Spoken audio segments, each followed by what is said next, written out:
Sir जी अस्सलाम वालेकुम। वालेकुम सलाम। सर जी इस वक्त दुनिया च एटम बंबां की तादाद किन्नी कुछ है? दुनिया च एटम बंबां की तादाद तकरीबन 16,700 तो कदरे ज़्यादा इस वक्त एटम बंब दुनिया च मजमूई तौर पर पाए जाते हैं। जी सर। तो इन्हों चों तकरीबन 2400 तो ज़्यादा एटम बंब एक्टिव हालत ने। एक्टिव हालत तो मुराद ये है कि अजे किसी मुल्क में जोश आ जाए किसी होर मुल्क पर हमला करन दा, खास तौर पर अमेरिका तो रशिया जो बड़िया सुपर ताकत ने जी, इन्हों के एटम बंब बहुत बहुत एक्टिव हालत च ने। तो वो एटम बंब विदिन सैकंड्स वो जनाब जो उतो फ्लाई करनगे जी मिज़ाइलों के उत्ते, तो एक दूसरे को तबाह करने सलाहियत रखते हैं। जी सर।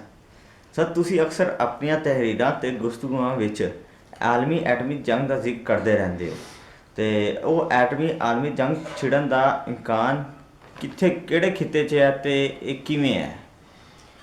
ये आलमी एटमी जंग है, इनका जोड़ा इम्कान है पूरी दुनिया में लपेट लै लैन का, ये है मशरक़ वस्ता। बाद लोग ये भी ख्याल करते हैं शायद पाकिस्तान और हिंदुस्तान की जंग छिड़ गई, ये भी आलमी एटमी जंग बन जाएगी। इन्नी आलमी एटमी जंग तो ये भी बन सकती है कि दोनों मुल्क नाल बांग्लादेश, नाल हिंदुस्तान, नाल अफगानिस्तान, पर जनूब श्रीलंका भी इनकी लपेट आ जाए। हाँ जी, अगरचे हिंदुस्तान और पाकिस्तान को भी इन्ने ताकतवर एटम बम ने कि ये अगर चले तो दुनिया का आबो हवा का ये सारा आबो हवा तब्दील हो जाएगी, एटमोसफीयर तब्दील हो जाएगा जी, दर्जा हरारत तब्दील हो जाएगा। लेकिन पूरी दुनिया की तबाही बर्बादी के नाल नहीं होगी। तकरीबन 1 अरब के करीब इंसान तबाह होंगे अगर हिंदुस्तान के पाकिस्तान की एटमी जंग छिड़ी था। लेकिन जी मैं आलमी एटमी जंग कहता रहना, जिंदे मैं ये अर्ज करता हूँ कि तकरीबन पूरी दुनिया ही इनकी लपेट च आएगी। और वो खिता है मिडल ईस्ट का। इन मैं कहता हूँ अक्सर फितना तिलनास, पूरी दुनिया का आलमगीर फितना मिडल ईस्ट है जी, जिन्हें सारिया कौमां के मफाद एक दूसरे फसे पे हैं जी। तो मिडल ईस्ट एक ऐसा यानी वॉलकैनो बनया है, ऐसा आतिश फशां, इनके तो पूरी दुनिया की तबाही का खतरा है। अगर इस दुनिया के एटम बम चल गए जी, तो इस वक्त जिन्नी भी आबादी है ऑलमोस्ट 7.5 अरब तो थोड़ी जी ज़्यादा आबादी है, 7.5 अरब इंसान भी इस तो नाबूद हो जाएंगे, कोई डायरैक्टली कोई इनडायरैक्टली। डायरैक्टली तो मतलब है कि विदिन मिनट्स बहुत बड़ी आबादी तबाह हो जाएगी। फिर कोई विदिन डेज बाकी आबादी बची हुई भी वो सह के वो मरदी मर जाएगी। कोई हॉस्पिटल नहीं होंगे जो कोई इलाज मुआवजा हो सके। पूरी दुनिया के हुकूमत नज़मो नस्क रियासत सारिया मिलिया मेट हो जाएगी जी। सारे सारे समुद्र सारे पहाड़ों की बर्फ पिघल जाएगी, चाहे एक गर्मियों के दिनों की जंग छिड़े, चाहे गर्मियों के दिनों की जंग छिड़े या सर्दियों के दिनों की जंग छिड़े, पूरे दुनिया के हद तक अंटार्कटिका की भी बर्फ पिघल जाएगी। पूरी दुनिया एक खतरनाक तुगयानी की जात आ जाएगी। तो ये मिडल ईस्ट इनका है जी हाइपो सेंटर, यानी कि इनका मरकजी जिथों इन्हें जंग ने छिड़ना है। तो ये आलमगीर जंग क्यों बन सकती है? मिसाल के तौर पर रशिया या अमेरिका कोई भी मिडल ईस्ट के किसी मुल्क के हमला करता है कि मिडल ईस्ट के अक्सर मुल्कों के मुआहदे ने वो अपने अपने बड़िया ताकत नाल है। मसलन शाम का ईरान का मुआहदा वो रशिया नाल है, इवें ही सऊदी अरब का अमेरिका के नाल है। बाकी भी जोड़े नाल नाल दे मुल्क के इन्हां दे मुआहदे हैगे ने जी। अगर सऊदी अरब से रशिया हमला कर देता है, फिर सऊदी अरब से रशिया हमला कर देता है तो सऊदी अरब की हमायत में, क्योंकि इन्हों के मुआहदे ये हैगे ने इन्हों के माबैन कि अगर रशिया ने सऊदी अरब पर हमला किया तो सऊदी अरब ये समझा जाएगा कि ये अमेरिका की सरजमीन पर हमला कर दिया गया है। अगर शाम या ईरान से अमेरिका हमला करता है तो रशिया जवाबी हमला, फिर मैं अर्ज करा अगर अमेरिका शाम से ईरान से एटमी हमला करता है ਛੋਟੇ ਮੋਟੇ ਹਮਲੇ ਬਰਦਾਸ਼ਤ ਕਰਦੀਆਂ ਰਹਿੰਦੀਆਂ ਬੜੀਆਂ ਕੂਤਾਂ ਆਲਮੀ ਐਟਮੀ ਜੰਗ ਤੋਂ ਬਚਣ ਦੀ ਖਾਤਰ। ਲੇਕਿਨ ਅਗਰ ਕਿਸੇ ਮੁਲਕ ਨੇ ਇਹਨਾਂ ਦੇ ਜਿਹੜੇ ਮੈਂ ਹੁਣੇ ਮੁਲਕਾਂ ਦਾ ਜ਼ਿਕਰ ਕੀਤਾ ਹੈ, ਅਗਰ ਅਮਰੀਕਾ ਨੇ ਸ਼ਾਮ ਜਾਂ ਈਰਾਨ ਵਿੱਚ ਐਟਮੀ ਹਮਲਾ ਕਰ ਦਿੱਤਾ ਤੇ ਇਹਨਾਂ ਦੇ ਮੁਆਹਦੇ ਨੇ ਰਸ਼ੀਆ ਦੇ ਨਾਲ ਕਿ ਅਗਰ ਸ਼ਾਮ ਤੇ ਜਾਂ ਈਰਾਨ ਤੇ ਹਮਲਾ ਹੋਇਆ ਤੇ ਉਹ ਹਮਲਾ ਰਸ਼ੀਆ ਤੇ ਹਮਲਾ ਤਸੱਵਰ ਕੀਤਾ ਜਾਏਗਾ। ਇਹ ਸੂਰਜ ਕੀ ਹੋਏਗਾ ਜੀ?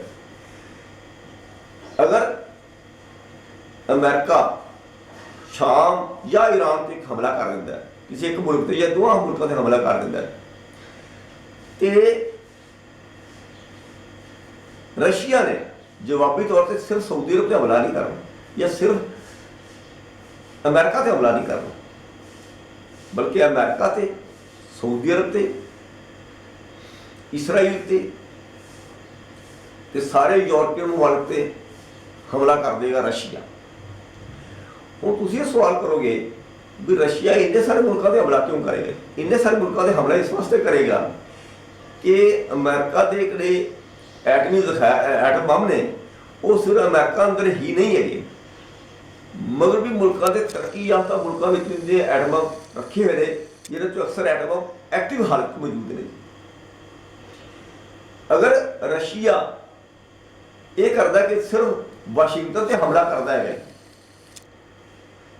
ਤੇ ਅਲਾਸਕਾ ਜਿਹੜੀ ਇਹਦੀ ਸਟੇਟ ਹੈਗੀ ਹੈ ਅਮਰੀਕਾ ਦੀ, ਉਹ ਐਟਮ ਬੰਬ ਉੱਥੇ ਜ਼ਿਆਦਾਤਰ ਇਹਨਾਂ ਨੇ ਰੱਖੇ ਨੇ ਤੇ ਯੂਰਪ ਦੇ ਤਰੱਕੀ ਯਾਫਤਾ ਮੁਲਕਾਂ ਵਿੱਚ ਵੀ ਰੱਖੇ ਨੇ। ਅਗਰ ਰਸ਼ੀਆ ਹਮਲਾ ਕਰਦਾ ਹੈ ਵਾਸ਼ਿੰਗਟਨ ਤੇ ਜਵਾਬੀ ਤੌਰ ਤੇ ਅਲਾਸਕਾ ਦੇ ਐਟਮ ਬੰਬ ਤੇ ਮਗਰਬੀ ਯੂਰਪ ਚ ਅਮਰੀਕਾ ਦੇ ਰੱਖੇ ਹੋਏ ਐਟਮ ਬੰਬ ਔਰ ਉਹਨਾਂ ਮੁਲਕਾਂ ਦੇ ਆਪਣੇ ਐਟਮ ਬੰਬ ਉਹ ਰਸ਼ੀਆ ਤੇ ਚਾਈਨਾ ਤੇ ਯਲਗਾਰ ਕਰ ਦੇਣਗੇ।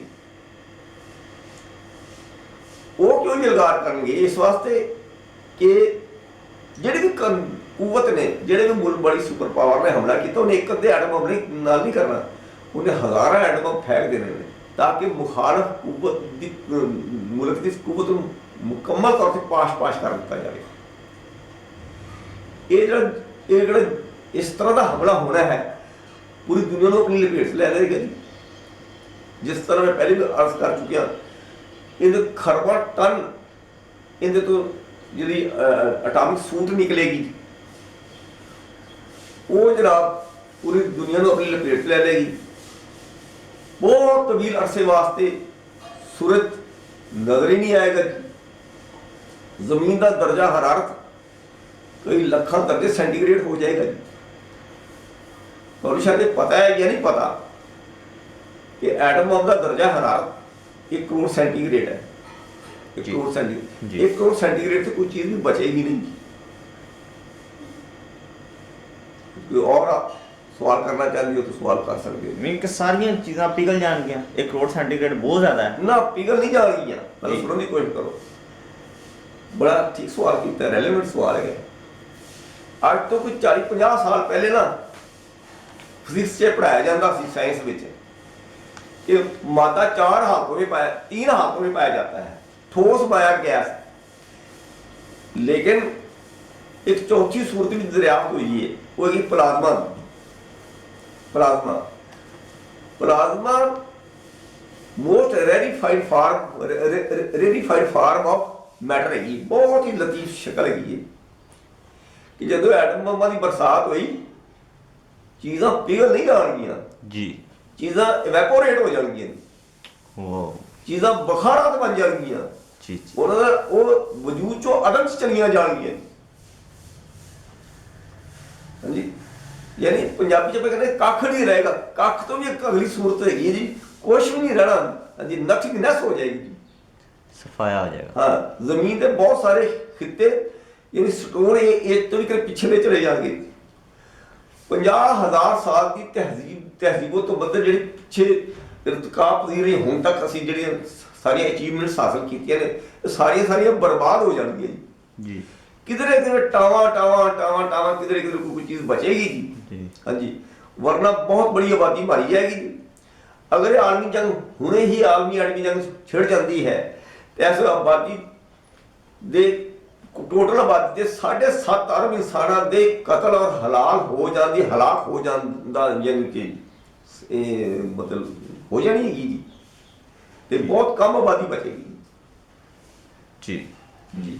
ਇਹ ਤੁਸੀਂ ਇਹਦੇ ਵਿੱਚ ਕਿਹਾ ਕਿ ਅਟੋਮਿਕ ਸੂਟ ਦੇ ਨਤੀਜੇ ਚੋਂ ਸਾਰਾ ਮਤਲਬ ਕਿ ਮਰੇ ਜਾਣ। ਹਾਂ ਜੀ, ਅਟਾਮਿਕ ਸੂਟ ਜਿਹੜਾ ਹੈ ਨਾ ਜੀ, ਉਹ ਉਹਨੂੰ ਪੰਜਾਬੀ ਚ ਕਹਿ ਸਕਦੇ ਹੈਗੇ ਆ ਜੀ ਐਟਮਿਕ ਪਾਰਟੀਕਲਸ ਦੇ ਨਾਲ ਭਰੀ ਹੋਈ ਗਰਦ।